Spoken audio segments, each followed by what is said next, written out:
layar belum? Yep.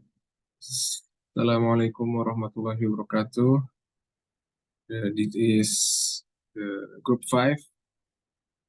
We are going to talk about personality in humanistic from Abraham Maslow. So this is our team. There is Filda.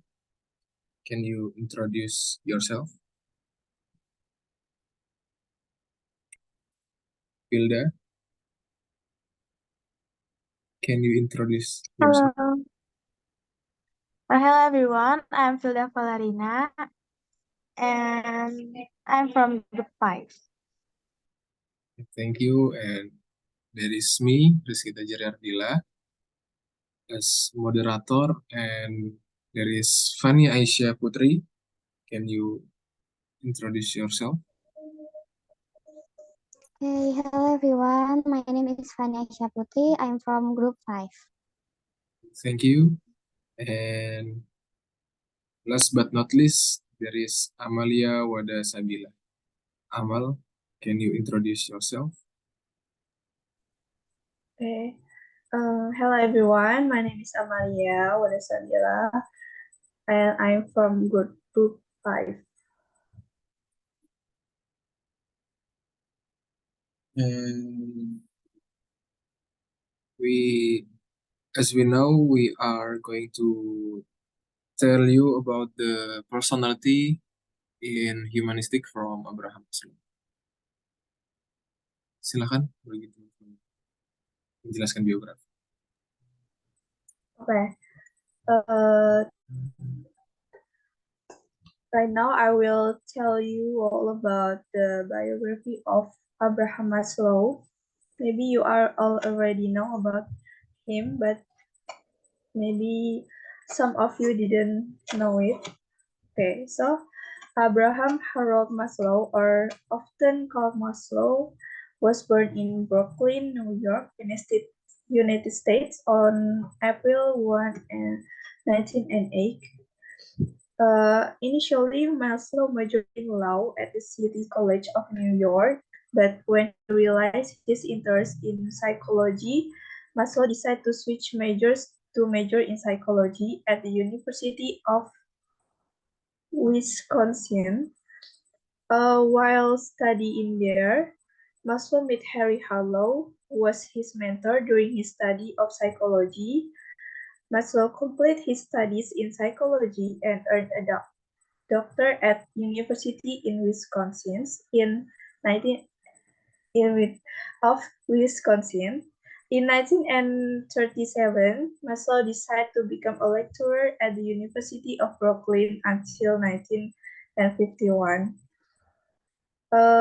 At that time, Maslow was so influenced by Gestaltism and anthropology, and at that time, Maslow began to develop the concept of humanistic psychology. He also began writing books on psychology, namely Motivation and Personality, which was released on 1954, and Toward the Psychology of Being, which was released in 1962.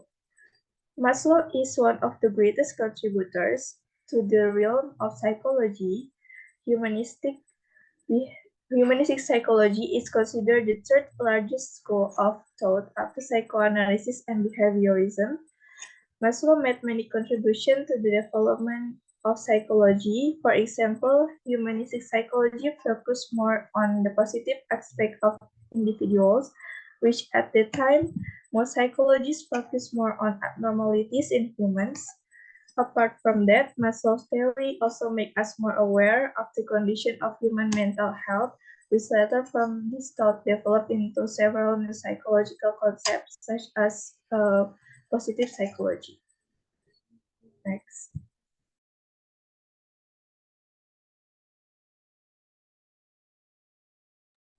Okay. In Maslow theory, there are personality structure and called hierarchy of needs theory. The first one is psychological needs. The most basic human needs are homeostatic needs, which as eating, drinking, breathing, sleeping, and etc. At this level, someone will continuously try to meet their needs. Someone who is very hungry will focus on food and will do anything to get it. And number two is safety needs. Human needs at the second level are a sense of security, which includes physical security and stability, freedom of choice, and the need for law or order. Therefore, they will expend more energy to produce a sense of security, but when their efforts are not successful, a so-called basic anxiety will arise. Number three is love and belongingness needs. At this level, humans will have the desire to make friends, partners, and families, a group, an environment, or country. Humans will feel thirsty for affection and relationship with other people in general and their position in their group. Number four is esteem needs. Maslow divides human needs at this stage into two areas. The first areas includes the desire for power, respect, and self-confidence before the word. The second area includes reputation or respect from others, such as recognition, attention, and appreciation. Number five is self-actualization needs. This is the highest level in Maslow's hierarchy of needs. These needs cannot always be achieved when someone can fulfill the needs at the previous level, namely self-esteem. Self-actualization needs include self-fulfillment, realizing all one's potential and being fully creative. According to Maslow, someone who has reached this level will become fully human to complete the five connective needs above. Maslow added three additional categories of needs, namely aesthetic, cognitive, and neurotic needs.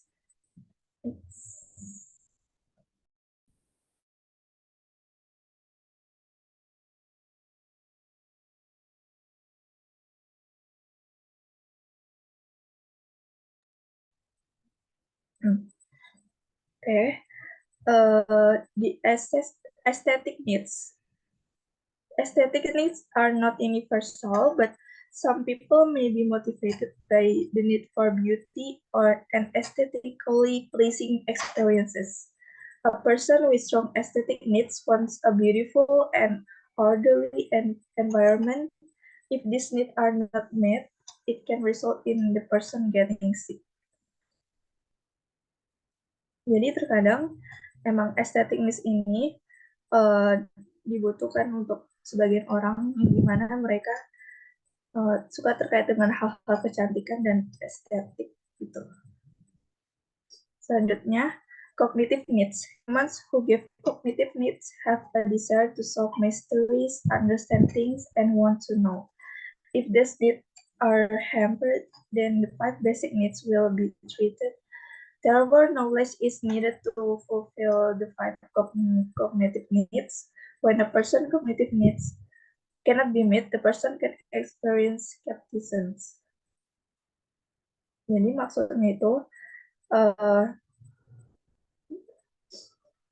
kebutuhan ini itu diperlukan untuk memenuhi 5 kebutuhan kognitif sebelumnya kayak safety needs, psychological needs, dan lain sebagainya. Yang terakhir, neurotic needs. Neurotic needs are not productive. They have a poor lifestyle and have no value in striving for self-actualization. Usually, neurotic needs are reactive and appear to compensate when other needs are not met. In contrast to cognitive, aesthetic, and cognitive needs, when these needs are not met, it will interfere with physical and mental health and can lead to disease. When neurotic needs are not met, there will only be distraction and cohesion. Jadi, kebutuhan neurotis ini itu bersifatnya tidak bersifat produktif. Yang artinya biasanya kebutuhan neurotis ini muncul menjadi kompensasi ketika kebutuhan yang lain tidak terpenuhi. Oke, next.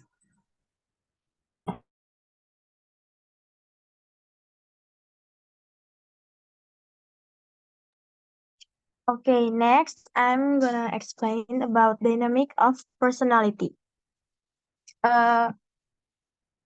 We have known that in psychology there are two sides.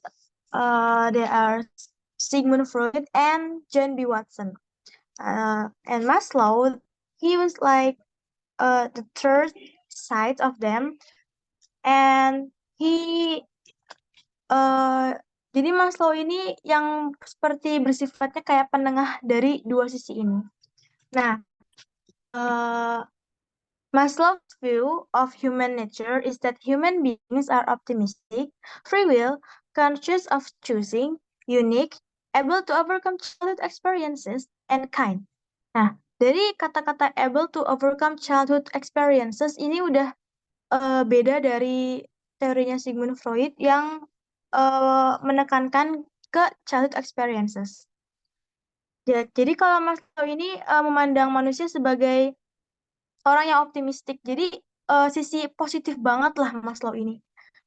Terus yang kedua, the humanistic approach emphasizes thinking, creative imagination, and not merely the influence of circumstances. Jadi humanistic ini selain tadi kan desain kalau positif banget. Dari pandangannya itu pandangannya kayak asumsi bahwa manusia bisa dipahami melalui kondisi-kondisi stimulus saja. Namun proses psikologi internal juga mempunyai pengaruh pada pemikiran, perasaan, dan tindakan. Seperti itu. Terus, according to humanists, all needs kayak affection, love, self-esteem, recognition from others, a sense of belonging, sama self-actualization are as important for humans as biological needs.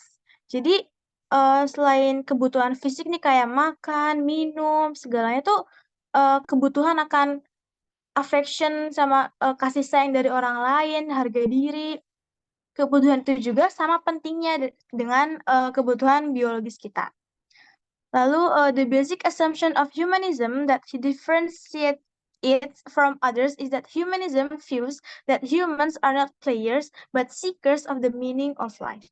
Jadi asumsi dasar dari humanistik ini yang dikemukakan oleh Maslow itu yang membedakan dari teori yang lainnya tuh dia memandang manusia bukan sebagai pemain tetapi pencari makna hidup seperti itu. Next.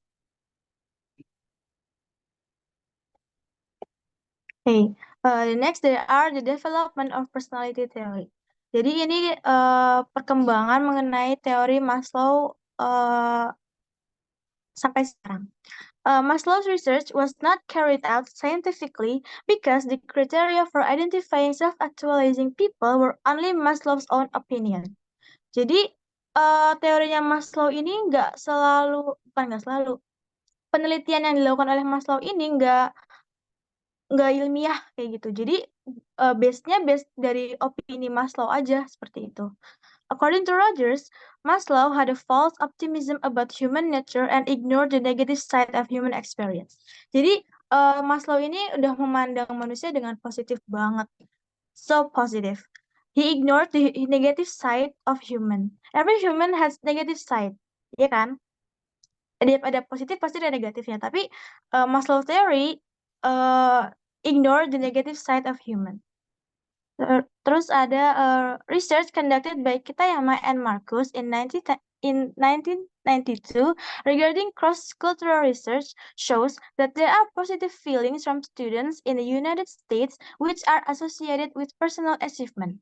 In contrast to students in Japan who have a tendency to associate their positive feelings with establishing good relationships with other people.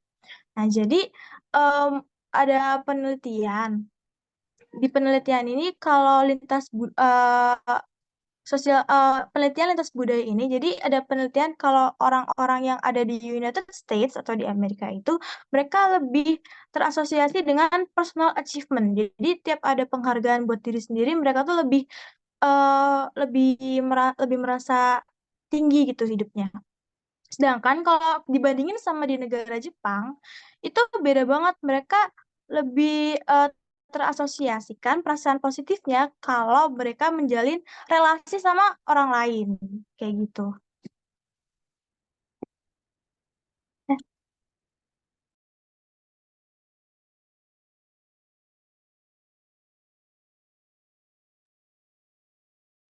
Okay, now I will explain about therapeutic therapy. Next.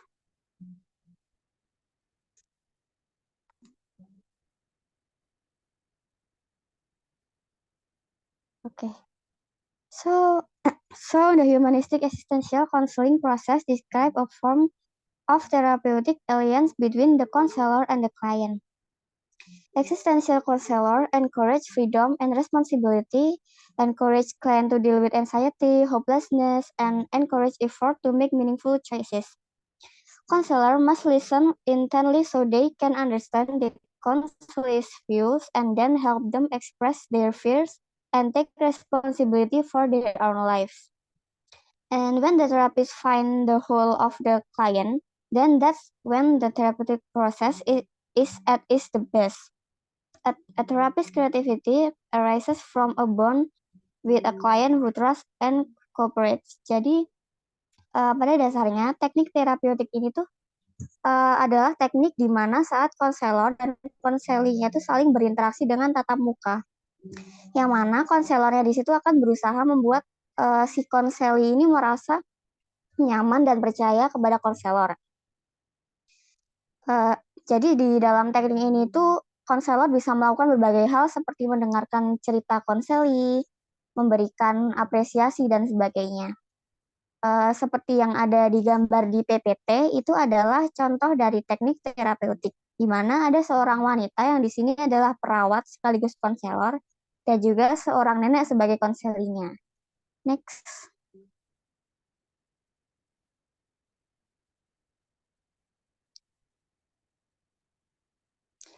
Okay, now is Maslow latest research. Next.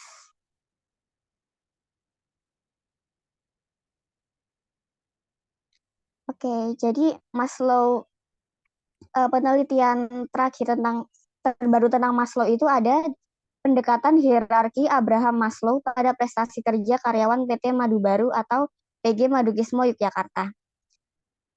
This research was carried out by Elisa Sari and Rina Duyarti from the Faculty of Economics, the Department of Management, Mercubuana University Yogyakarta.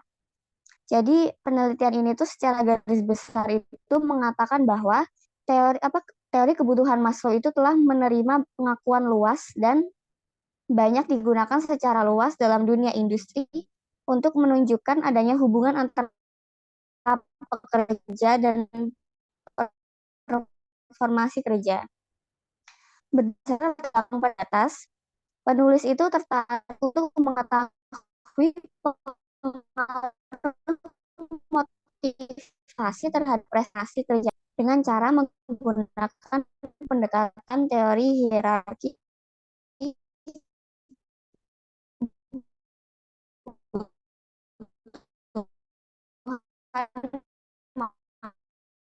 Maslow. Thanks.